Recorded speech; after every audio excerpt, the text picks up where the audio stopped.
Mayong hapon, Negros. Ini ang Digi Cast Negros X. Ang nagapanguna nga napulo ka mga balita sa isla sa Negros ang amo ni kadulong sa inyo. Updin ninyo kami via Facebook, YouTube, kag sa amon nga website www.digicastnegros.com. Kag sarang kay malanto sa Kika Channel 11 sa Kabangkalan City, Himamaylan City, kag Banwasang Ilog. Kag yari na ang top 10 nga mga balita sa Negros subong adlaw.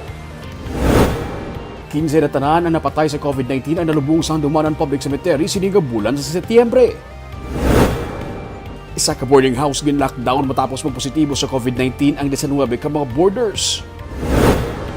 9 anyos nga bata nga nabunan sa Abada Sky nagtaliwan.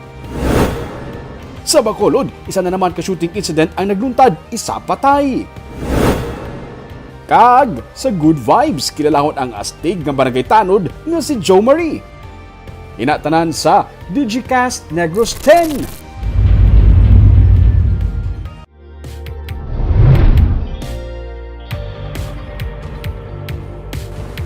Sa number 10, Negros Oriental, ginakabig na nga third wave ang padayon nga pagsaka sang COVID-19 cases subong sa probinsya. Humalin sa masobra 300 ka active cases ng COVID-19 sa nagligad nga Agosto, nagsaka na sa karon sa 1,243 ang active cases ng COVID-19 sa Negros Oriental. Ini matapos madugangan naman kahapon sang 288 ka bag-o nga kaso.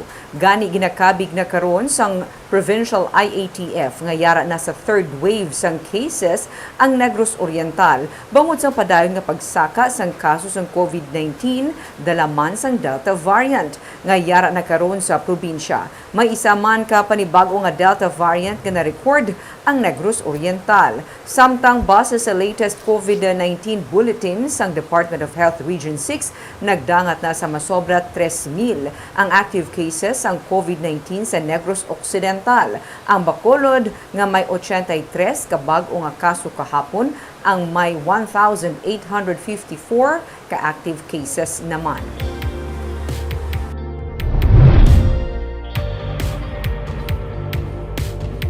Sa number 9, isa ka 36 anyos nga returning overseas Filipino gikan sa Kingdom of Saudi Arabia kag taga Talisay City ang pinakauli nga kaso sa nga Delta variant sa COVID-19 sa Negros Occidental.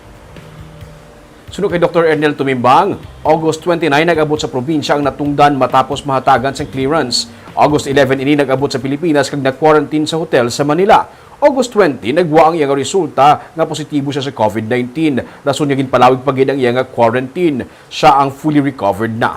Gintugyan na ang ining kaso sunod sa kay Tumimbang sa lokal nga panguluan sa Talisay para magpatuman sang tikang santo sa DOH protocol angot sa Delta variant cases. May harata additional of 1. Ang total ta nga Delta sa may province is 19 na mo. We have a deaths of 3. Ang bago niya, returning overseas Filipino. Recovered na siya. Swab siya diba? Sumungin report talaga na ini siya sa may LGU concern. So sila na lang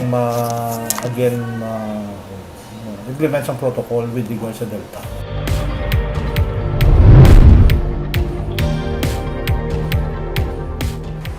Sa number 8, Bacolod sangguniang panlungsod ang magapasar sang resolusyon nga nag-regulate sang pagbaligya sang medical oxygen agud to mapaiway ang hoarding kag pagpamentaha karon nga pandemic. May report si Nico Delfin. Hindi lang bulong kag COVID-19 beds ang ginakulang sa karon nga nagasaka ang kadamuon sang COVID-19 cases kag deaths sa Bacolod. Pati supply sang medical oxygen ang iwat na karon, gani ang sangguniang panlunsod pinaagi kay Councilor Renisito Novero ang nagadaso sang resolusyon nga mag-regulate sang pagbaligya sang medical oxygen agud man matatapan ang nagaiwat na nga supply. Suno kay Dr. Chris Sorongon, Deputy for Medical Data and Analysis ng Bacolod Emergency Operations Center, hindi malipod nga mahimo may magapamintaha sa sitwasyon. Hindi pwede ka-hoard. That's why may isa kita diri ka supplier sa oxygen nga naga ang ila isa ka control measure maximum kung pribado ka nga citizen 3 days nang gid, after 3 days balik mo gid yang tangke para mabalaan nga wala mo gina-hoard kag wala ka take advantage nga ang pareho na bala baligya na ginabaligya mo pagid. So amo nang gusto nato ni avoid. nga sa amo ning sitwasyon nga may crisis kita no kag alarming situation sa syudad, gabay pa nga wala si manghatag sang magbintaha bala. Humalin sang nagligad ngayon adlaw, halos laka na lang nga supply sang medical oxygen ang nagaabot sa mga dealer. Samtang kaina, ginsugda naman sang katapos ang Philippine Obstetrical and Gynecological Society upod sa EOC ang pagpangbakuna para sa mga nagabusong, nagapatiti kag sa mga bag-o lang nagbunag sang lapsag. Kapin sa 500 ka mga individual ang target nila nga mabakunahan sa Ayala Mall. Bakunahan gid sila. Kay very important because they are considered vulnerable. That's why tibala gani wala sila ginapagwa, including ang mga senior citizen. They belong to A3. So dapat mapabakuna gid sila. Hindi na sila magduwa-duwa. Sa madason nga simana, ginapaabot man sa EOC ang dugang nga medical personnel lakip na mga medical supplies nga ilagin hinyo halin sa Department of Health 6. Nico Delfin para sa Digicast Negros. Sa number 7,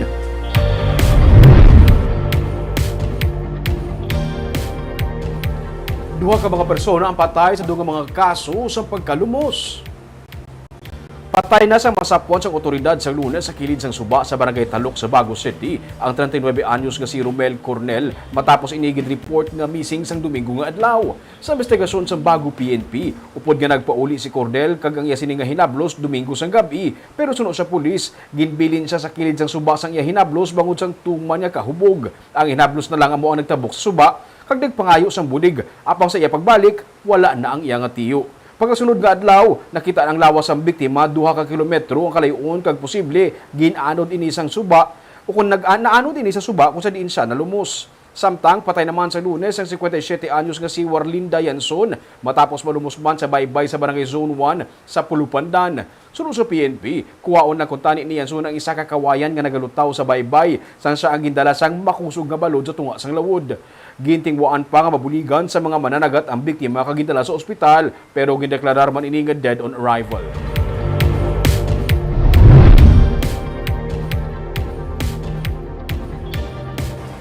Sa number 6, siyam katuig nga bata nga nadalahig sa pagbuno sa lolo ang napatay. Wala na matabangan pa kag napatay sa ospital kahapon sang hapon ang siyam katuig nga bata nga nadalahig matapos bunon ang 73 anyos nga si Aurelio Rule nga amo ang nagasapupo sa iya. Si Rule ang ginsulod kahapon sang kaagahon sa iya sinipuluyan kag ginbuno-buno kabangdanan sang iya kamatayon. Naigo man ang menor de edad nga iya tupad sa pagtulog. Gindala ini sa ospital pero ginbawian sang kabuhi. Ginapahayag ni Police Captain Elmer Bonilla, hepe sa Police Station 7, nga may yara na sila sang persons of interest nga posible may kahimuan sang krimen. Isa man ang illegal nga droga sa ginalantaw karon nila motibo bangod na tukiban nga si Rule ang yara man sa drugs watch list sang Police Station 7. Padayon ng investigasyon sa karon sang PNP.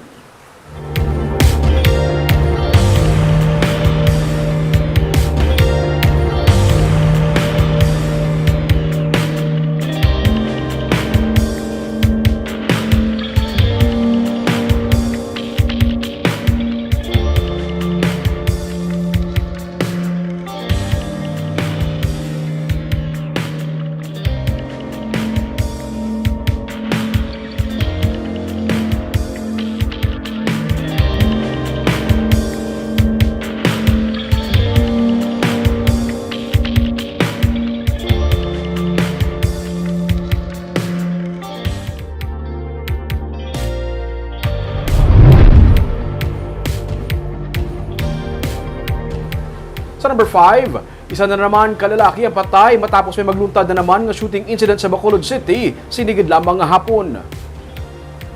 Parayon pa karon ang investigasyon sa kapulisan sa Purok Boulevard, Barangay 13 sa Bacolod kung sa diin isa na naman kalalaki ang patay bangod sa pagpangluthang subong lang nga hapon. Ang biktima maging kilala kay Lito Barbon. Sunod kay Major Ramel Sorona, hepe sa Police Station 1, si Barbon ang giluthang sa guwasang isining nga puluyan kag posible taga didto man lang ang nagpatay sa iya. Masami man abi nga nagamaoy sulo sa pulis ang biktima kag makapila naman siya ka beses ginreklamo pati na sang iya nga pamilya.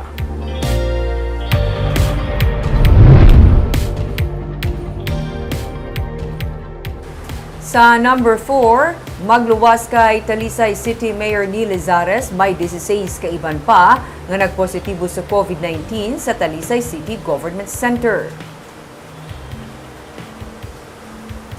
Sunod kay Mayor Lizares, padayon sa karon ang contact tracing. Si Councilor Maria Isabel Lizares, isa man sa mga nagpositibo sa virus sunod sa alkalde.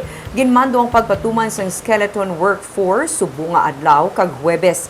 Ipaidalom naman ang City Hall sa lockdown sa Biyernes para sa disinfection para mapasiguro ang safety sang publiko kag sa mga empleyado sang gobyerno. Samtang 35 naman kakatapos ng City Mayor's Office sang Kabankalan kag mga close contacts ni Mayor Pedro Zayco ang ginschedule sa swab test subong nga adlaw. Sunod sa PIO sa syudad ni si Jake Tubang, buwas nga adlaw, ginapabot ang resulta sa swab test. Sunod kay City Administrator Higino Sixto Garaygay, ang mga magnegatibo sa virus ang sarang na makareport balik sa ilang nga trabaho.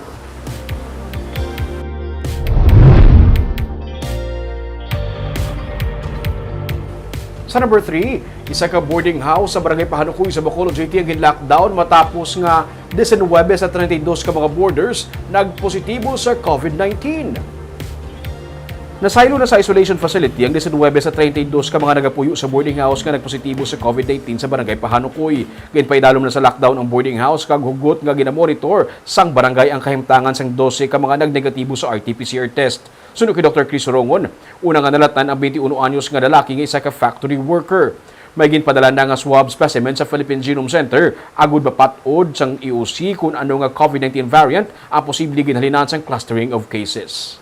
So, symptomatic ni siya. Kabalo naman kita kung boarding house, isama na ang ilang entrance, tapos may common na sila nga pantry nga ginakanan. So, most likely, amo nang source nga naglaptagid ang ato ni nga COVID. Kag gina-consider taman ni nga possible ni nga variant of concern. Kaya ang iba ni sa ilang mga nagpositibo, taas ang ilang mga cycle threshold nga qualified gid no para sa ato nga genome sequencing. So, mahulat kita sini sang ilang genome sequencing results sa Genome Center in the next 3 to 4 weeks. I would like to take this opportunity to greet Digi Cast Negros, no? Of course, sa team ni Romeo Subaldo Jr. and to the team of Carla Gomez, no? To all the journalists, to all the media men and women, no? Of Digi Cast Negros, a happy first year anniversary.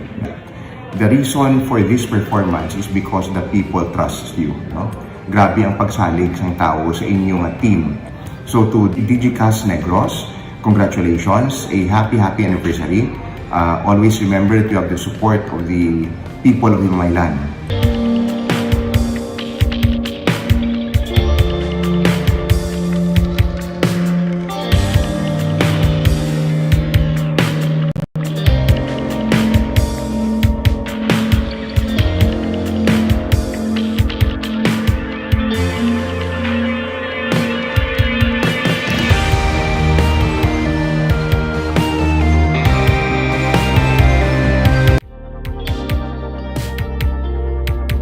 Sa number 2,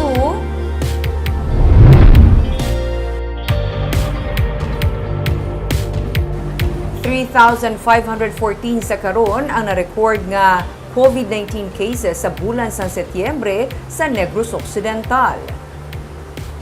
Inisandig sa pinakaulihing nga datos ng Provincial Health Office. Suno kay Dr. Ernel Tumimbang, Provincial Health Officer, puntayuyo ng pagsaka sang kaso sini nga Setyembre, sara nga malampuwasan ang na-record nga kadamuon sang kaso sang bulan sang Abril.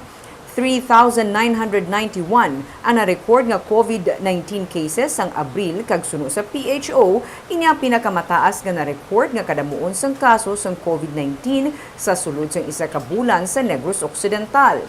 Sini nga bulan sang Setyembre, masobra 300 ang pinakamataas nga na-report nga kaso sang COVID-19 sa isa ka adlaw. Pero kahapon, 130 ang na-record new cases. Mahimo nga panubo na ini. Priority sa karon sa RT-PCR testing amo ang angot sa contact tracing. Suno kay Tumimbang, ang pagtimbog sa COVID-19 cases sa Negros Occidental ang mixed o kung hindi lamang tungod sa Delta variant.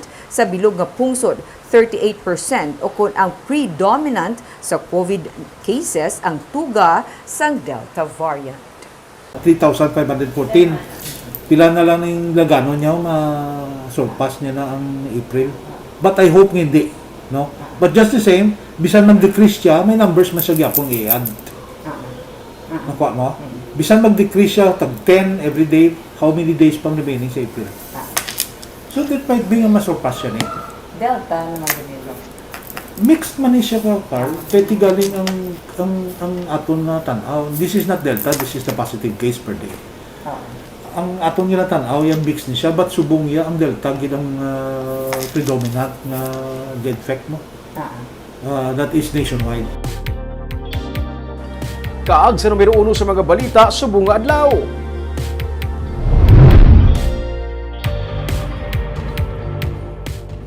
Kinse na tanan ka mga persona nga napatay sa COVID-19 ang ginpanglubong sa Handumanon Public Cemetery sinila mga bulan sa Setyembre. Kalabanan sa ila ginlubong nga wala ang ilang mga pamilya kag iban diri ginlubong 10 oras ang gabi. Yaring report. Liwat na naman nga nagdamo ang ginapangdalangan na patay sa COVID-19 kag ginapalubong sa Handumanon Public Cemetery. Halos kada semana may ara sunod sa kay Nestor Hinulos ang caretaker sa patio. Liwat na naman nga natabo nga nagadagsa ang patay sa COVID-19 pareho sa natabo sa nagliligad nga mga binulan. Amo ning paggulpi pag saka way labot sang primero pag una-una gad. No, among pagito gusto nagkanay-kanay naglaka. Subong naman niyo. Ang masubo kay wala man lang sang pamilya nga nagaupod sa paglubong sa ilang nga himata. Pagdulong sang punerarya sang patay, sila na lang nga nagamato-mato lubong. Wala na gani sa bakante nga pansyon. Kung may ilubong, kinahanglan ginubrahan sang bag-o nga pansyon. Kalabanan gid eh. Kalabanan, mas damo niya ang nalubong mo pamilya. Di sino lang ara no? Punerarya lang gid. Oo. Kapila kami di kalubong COVID nga biyaan lang kami di. Wala nang dugtang sa pamilya. Why kay quarantine? Base sa iyang listahan, humalin sa nagsugod ang bulan sa Setyembre, 15 na ang gindala diri nga napatay sa COVID-19. SOP kuno nga sa sulod sang 12 oras, dapat galayon nga malubong ang patay. Hindi man tanan makasarang magbayad pag-cremate, gani may ginadalagid sa patio kag ginapalubong. Wala ko subong pili ang oras ng paglubong. May lubong aga, may gabi, may mga alas 10 ka kuno sang gabi nga ginapukaw pa sila, ginapabalo nga may maabot nga patay kag kinahanglan nga ipalubong gilayon sa sulod sang 12 oras. Wala pili ang oras sa paglubong, kinahanglan abi nga mahingagaw lagas ang 12 oras. Sang nagligat to gisyuhan pa kami nga galubong kuno kami gabi. Anong mahimo ko? Pero iso gani para sa akon kay pagsiling nga may lubong tinirang ko gid kung ano oras magabot. Di siyempre makalubong ta gabi. Sa piyak sang sinakuay sa paglubong, doon nangin playground na lang sa siningang mga kabataan ang patio. Gwa sulod lang sila diri. Nagapasalamat na lang si Hinulos nga humalin sa nagsugod ang pandemic, wala sang isa sa ila nga nagatrabaho sa patio nga nalatnan sang virus. Halos tanan sa ila na bakunahan na, pero maiban nga nahadlok sa bakuna, pero wala nahadlok maglubong sa napatay sa COVID-19. Sa Good Vibes, kilalahon ang astig kag mapisan nga barangay tanod sa barangay 8 sa Bacolod. May report si Nico Delphine.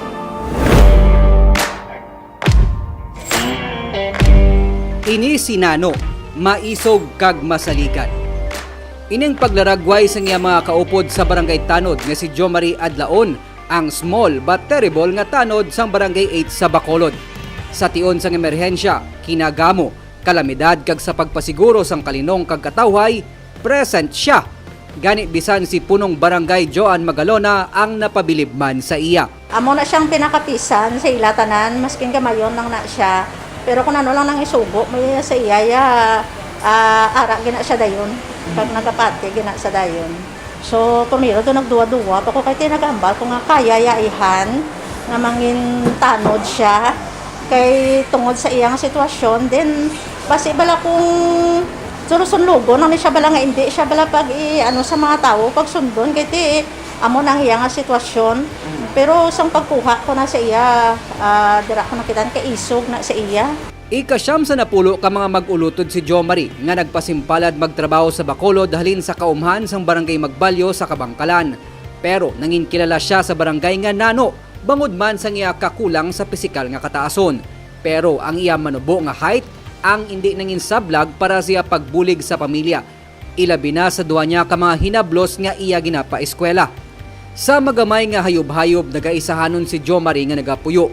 Ugaling masamiman sirado ang iya balay bangod sa aga, masako siya nga nagabiyahe sang e-bike. Kag masami, nagabulig siya bantay sa mall karon nga masako ang voters registration kag ang vaccination program sang syudad. Domingo sa buhay ko, importante na munay buhay lang makakunan ko.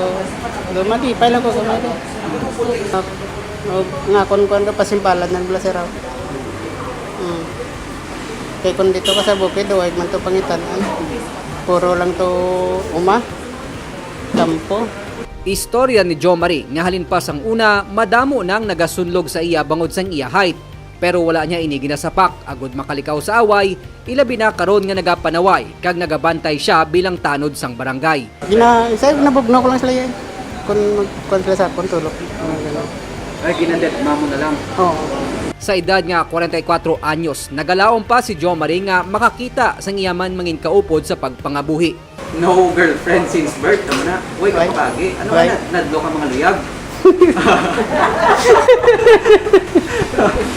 Wala ka nga soltero. Ala ko siya soltero. Bro, why mo pag-intry? Doon mo na, be. Wala. Nga man. Kaya duway man ka sa mind ko nga muna eh. Nga mga luyag. Nga, nahuya ka na hadlok? Ano man? May arag man ko nga gamay. Saya matag-adlaw nga paghimakas, mapaigo niya man ang iya income kada bulan para may ibakal sa iya kinahanglanon kag ibulig sa pamilya. Para kay Jo Marie, height doesn't matter. Sa handom nga makabulig sa pamilya kag makaserbisyo sa isig katawo. Nico Delfin para sa Digi Cast Negros. Barb, classic example sang small but terrible. No? Diba? Literal nga small but terrible. Oo. Pero Roming, no, grabe, wala siya yan discouraged to do more. Oo. Hindi mga bagay, dapat hindi man makapa-discourage as long as ma-perform ang imo nga duty. Barb, nakita ko na siya sa Ayala Mall sa election registration. Okay. Gabantay sa pang sita sa mga tao nga wala ga social distancing. Believe ko kay Sir ba? Kagamay ito mga balita sa Negros, subong nga adlaw. Kay man sa panahon karon importante nga may ibalo ka sa nagakatabo sa imo nga palibot. Pero dapat balansya kang eksakto mga impormasyon. Padayon kami nga magapangalagad sa Negrosanon. Ako si Barbara Mijares. Tubtub sa buwas ako naman si Romeo Subaldo, mayong hapon.